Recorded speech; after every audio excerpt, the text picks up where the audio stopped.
As you remember, last class we started 4th chapter, which is titled as Jnana Karma Sannyasa Yoga. So where Lord Krishna starts with glorifying the teaching of Bhagavad Gita. So the first 3 verses which we completed, Krishna is glorifying the teaching of the Gita. Now, after listening to the first 3 verses, Arjuna asked a question because he had a doubt, because Krishna said he had taught this to Lord Surya, who in turn taught it to Manu, and then from that the other lineage starts. So Arjuna had a doubt, how come you are just a little older than me, how come you taught to Lord Surya? So if you we'll read the 4th verse. Arjuna uvacha aparam bhavato janma param janma vivasvataha kathame tadvidjaniyam tvamado prokta vaniti. So Arjuna asks Krishna, you are just born a little earlier than me, then how come you say you taught to both Lord Surya? So now Krishna is going to reply to this question. So we will read the 5th verse. Shri Bhagavan uvacha bahuni me vyatitani janmani tava charjuna tanyaham veda sarvani natvam vedha parantapa. So here in the next few verses, Krishna is going to talk about the concept of avatara. As you know, this concept of avatara is unique to Sanatana Dharma. Now we should understand what is avatara. So here Krishna says,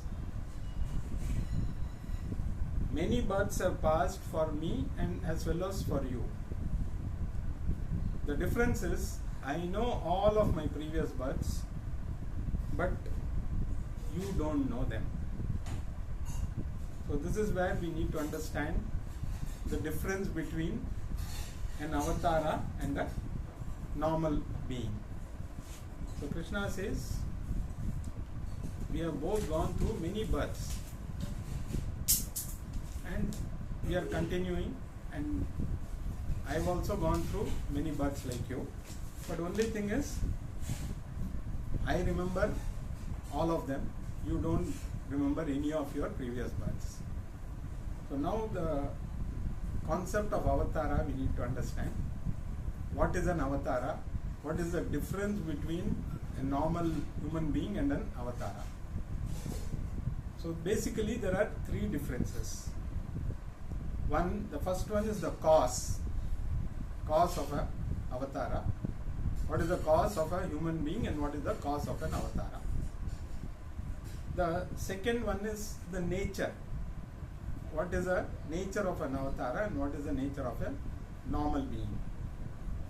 And third one is the purpose for which an avatara comes and for the purpose for which a human being is born. So these are the 3 factors where there is a difference between a normal human being and an avatara. Now, for a normal jiva, like all of us, the cause is ignorance. We are born because of ignorance. We don't understand our true nature. We continue to be born. We do action, karma, for which we accumulate punya and papam. And this punyam and papa that we accumulate over a period of time after we leave this body, it becomes the cause for the next birth. So we take birth depending on the accumulation of this punyam and papam, and that karmic factor brings us back in some form. So now in this human form we are here to exhaust our karmas, and the choice is ours whether we want to continue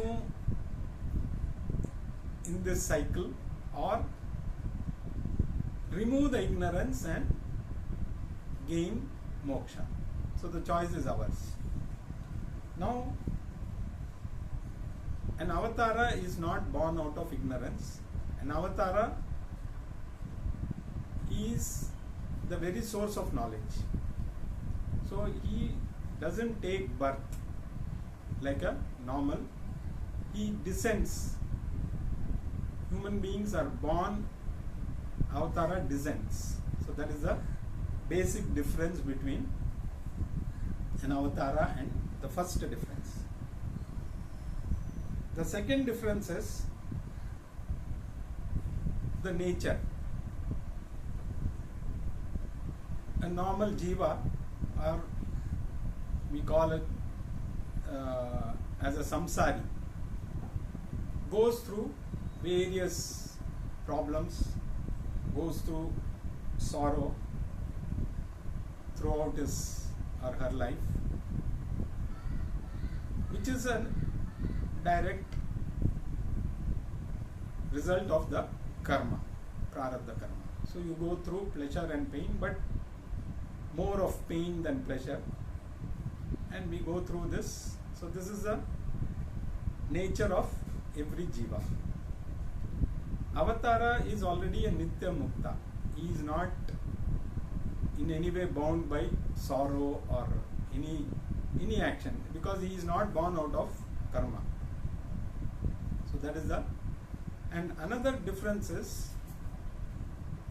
if we look at it in a deeper sense, the body of a jiva is made of the 5 elements, the grossified form of 5 elements. From Prakriti or Maya, these 5 elements are used, which in turn, in a grossified way, becomes the body of a jiva.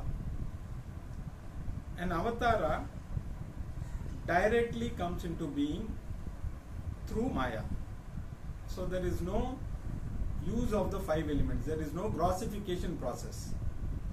So without the grossification process, an avatara directly comes into being. So that is why the body is not made up of the 5 elements like for jiva. So that is the second difference. And the third one is the purpose. What is the purpose of an avatara and the purpose of a jiva? The purpose of a jiva is to exhaust your karma. You are born because of karma, and you go through until you exhaust this prarabdha karma, which is fructified at this moment. But this is not the entire karma. It is only the fructified part, whatever the FD has matured, only that. A lot of FD is still there, which are still available. So at this moment, whatever FD has matured, you have to spend that.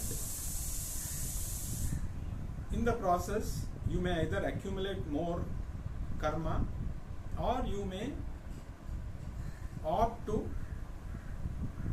get moksha. So once you get moksha, all the karmas automatically disintegrate and you attain the final goal called moksha. So the purpose of this each janma is to exhaust. So you are born because of your karma, so you have to exhaust this karma, whatever has given you. Even the body, the type of body that you get is also because of your karma. whether it is a very healthy body or in fact all our so-called diseases, everything is part of the karma. Whether it is acquired through our genetic, we may say it is acquired through genetic means. So you are born to a set of parents who have certain karma, and because of your karma you are born in a particular family, and you tend to get some of the diseases which are you can say the family property. Like some people have diabetes, or they say it is all there in the genes. So you get all these diseases because of your karma. So you are born in a atmosphere or to a set of parents who have certain problems, and you also become part of that. So this is all the result of karma. So this body is acquired through karma. Why? So the purpose is to exhaust this karma. The Ishvara is born, or Avatara is born, not to exhaust karma, because there is no karma to exhaust. So Avatara happens for a cause, which Krishna is going to tell us in the coming verses. Why an avatara happens. What is that? Now this concept of avatara, like I said, it is unique to Sanatana Dharma. Now, is there any way somebody can prove that somebody is an avatara? Why do we take, who said Rama and Krishna are avatars? Or before that, in fact today is Narasimha Jayanti.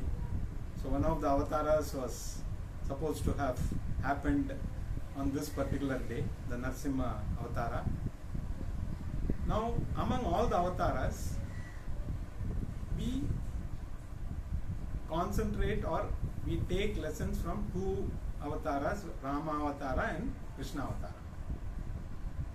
All the other avatars were for a short time, for just one particular purpose. Whether it is Matsya avatara or Kurma avatara or even Narasimha avatara, they were all just a short duration avatars. There was no teaching involved in any of these other avatars. They happened for a specific reason. But Rama and Krishna, they taught us many things. Rama's life itself was a teaching. What is the ideal life? How one should live. That is why he was called Maryada Purushottam, the ideal person. So his life itself was a teaching. So if you live the way Rama did, you are bound to be in the right path. Krishna Avatara, again, like we were discussing last time also, was if you really look at it, it was more to give Bhagavad Gita to the world. Incidentally, other things happened. But Krishna's life is not to be followed. Don't follow Krishna. Try and understand Krishna. Follow Rama. Because Rama lived an ideal life. Krishna's life may not be ideal to follow. But Krishna's teachings are the one we need to look at. So looking at all this, how can somebody be considered as an avatara or not? We go purely by what our scriptures say, because the scriptures consider these two as avatars or the other avatars also. We accept them as avatars because we have full faith in our scriptures. That Shraddha we have. Somebody says, I want proof that so and so is an avatara. It is up to them. There is nothing to prove or disprove. Even if Krishna and Rama were not avatars also. Whatever they did is worth following. The way Rama lived or the way Krishna went about his duties, those are more important than whether they were avatars or not. But since our scriptures say they are avatars, we consider them as avatars. Because nowadays people tend to call many people as avatars. So each one may have one guru whom they feel is an avatara. Nothing wrong in that. But the only thing is they are not universally accepted as avatars. Krishna and Rama are universally accepted as avatars. So that is the difference. So many of the people who follow certain gurus whom they call as avatars, they may have their own reasons. But when you compare Rama and Krishna avatara, there is no dispute. Either you may believe, if you believe in the scriptures, you believe them as avatara, which most of the people who follow Sanatana Dharma do. And those who don't, it's up to them. Because there's nothing to prove. There's nothing to prove that somebody was an avatara or not. So it is purely the individual's choice whether to accept that or not. So the concept of avatara is just to show there is a difference between some beings who happen to come on this planet or into this universe, who are different from the normal beings in some ways. So we call them avatars, and it is up to us to believe or not. It's purely an individual's choice. But definitely Rama and Krishna avatars are meant for us to follow, because it is not what they, how they, whether they were really avatars or not. It is more of what they convey. So that is the thing that an avatara stands for. So that is what Krishna has said in this verse, that I was also there, you were also been there. Only difference is I know all my previous lives. You don't know any of, you don't remember any of them. So now let us read verse number 6. Ajopi sanna vyatma bhutanamishvaropi san prakritim swamadhisthaya sambhavam yatma mayaya.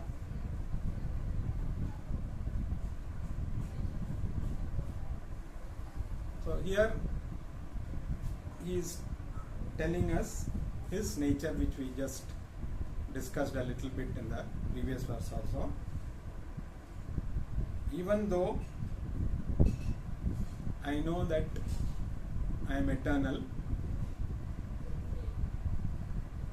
who is the very embodiment of knowledge and who is the Lord of all beings, I come using my own Prakriti or Maya directly for a purpose. So again, what we discussed in the previous verse also, just the three causes of an avatara. So in the previous verse, he talked about the cause. Now he is talking about the nature. So avatara, how it is different? Because it comes directly from Maya. There is no process of grossification of elements which a human body comes from. So the nature of an an avatara is directly through Maya Shakti, as we call it, he descends. So this is the second factor, the nature which he talks about in this verse. Now let us read the next verse. This verse is probably the most popular verse, one of the most popular verses of Bhagavad Gita. Verse number 7. Yada yada hi dharmasya glanirбhavati bharata abhyutthanam dharmasya tadatmanam srijamyaham. So here, this most popular verse, which many of us must have definitely heard, even when we listened to or saw the Mahabharata on TV, we might have heard this verse. So here Krishna says, "O Arjuna, whenever there is a decline in dharma and increase in adharma, I come into being in a body. So I come in a form to balance this." Now, if you look at it, the world has a specific order, how the universe functions. Dharma and adharma are part of it. In a specific composition, these two work together. Similar to our body also, there is a particular balance. In Ayurveda, we have the three doshas, what we call as Vata, Pitta and Kapha. So as long as these three are in harmony, you are healthy. So whenever this body goes, whenever any of these three things there is an imbalance, it becomes a disease for the body. Same thing in the universal aspect. Dharma and adharma go together, but there is a particular balance which makes this world run. As long as this balance is maintained, the world functions. But when adharma takes over, adharma increases, the negativity increases, then the Lord has to descend to set it right. So that is what he means. Like, again, we can take an example from the body. When there is some particle gets into the nose, immediately the body reacts by producing a sneeze, which ejects that out. Same thing if you overeat, there is some disturbance in the body, you get a loose motion which removes that particle, or some particle goes into the eyes, your eyes start watering naturally to remove that particle. So the body normally functions without any of these three, because these three you cannot produce. You cannot sneeze without a reason.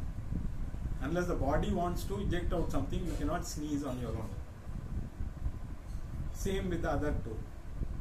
So the body has got a mechanism whereby under certain conditions it protects itself by producing required action. So you don't sneeze all the time, you don't have loose motions all the time, your eyes are not watering all the time. They happen only when there is a particular danger to the body. Similarly, the world functions in a particular order, adharma and dharma, because there is no good without evil. So both are built into the system.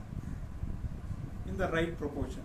As long as per nature, the good is in front, there is no disharmony. The moment there is an imbalance, the evil part becomes more. It has to be rectified. And that is the purpose of an avatara. So that is what Krishna says here.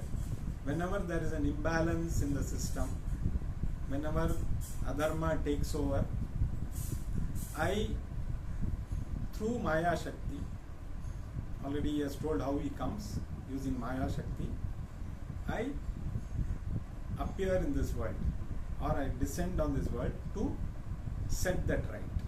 So he has clearly given the purpose of an avatara, to set the world order right. So once the system is a little disturbed, you have to set it right. Once it is set right, the purpose of the avatara is over. The world will continue to function as usual until again. So that is what in the next verse, which we will read. Again, it's a very popular verse.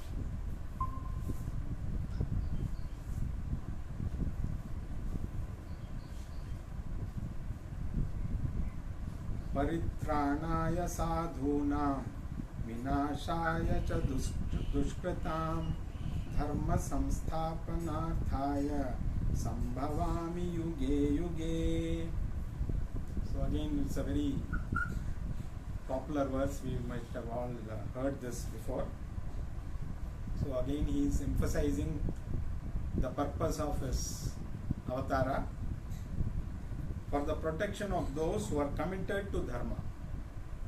So his duty is to ensure that the people who follow dharma are protected, and destruction or conversion of those who follow adharma.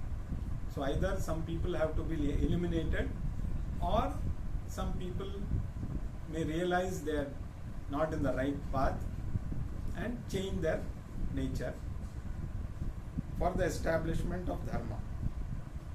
So whenever, here he says, I come in every yuga. So we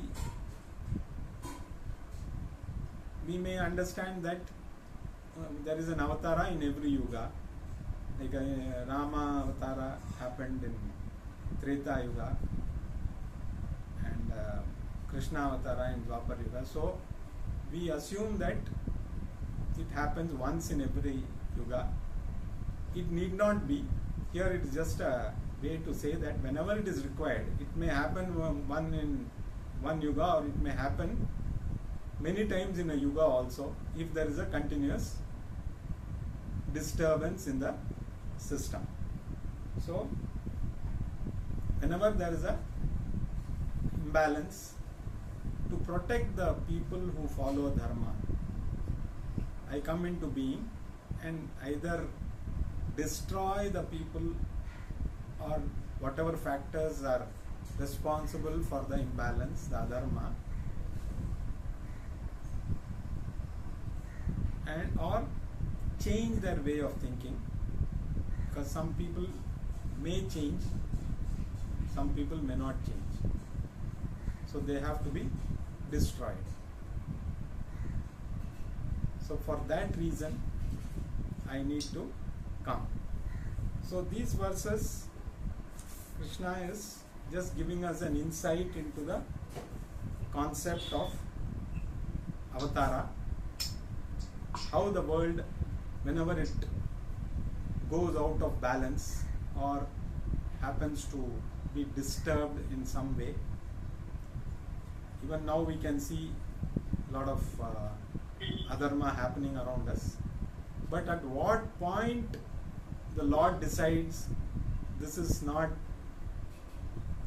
you cannot wait anymore. So they say by collective prayer of many people, the people who follow dharma, the Lord listens to them and He takes a form and comes. It could be that But again in Kali Yuga they say Kalki Avatara will happen. Whether it has already happened, whether the Kalki Bhagavan is already there amongst us, or there is still this kind of imbalance is not strong enough for Kalki Bhagavan to come yet, we don't know. Because only the Lord knows what is the right proportion of dharma and adharma. So when he feels that adharma is gaining more over dharma, how much of it, how much more than dharma, adharma has gone up, the nature knows. And at that point only, the Lord will come to, he will descend to set the process right. So this is a process which goes on continuously.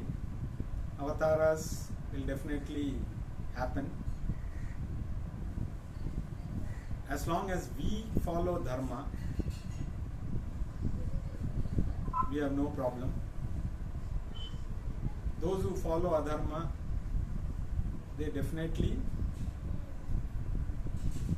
are bound to face the consequences.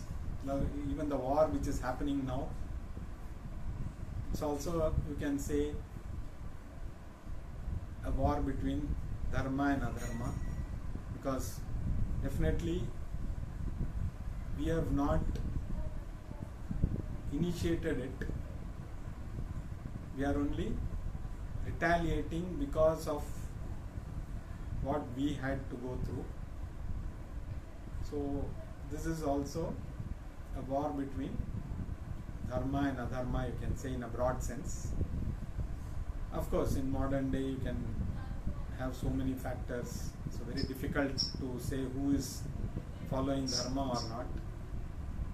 But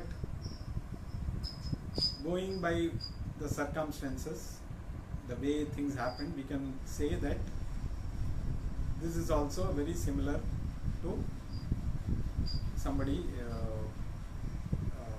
like dharma, a war between dharma and adharma. So this process will continue,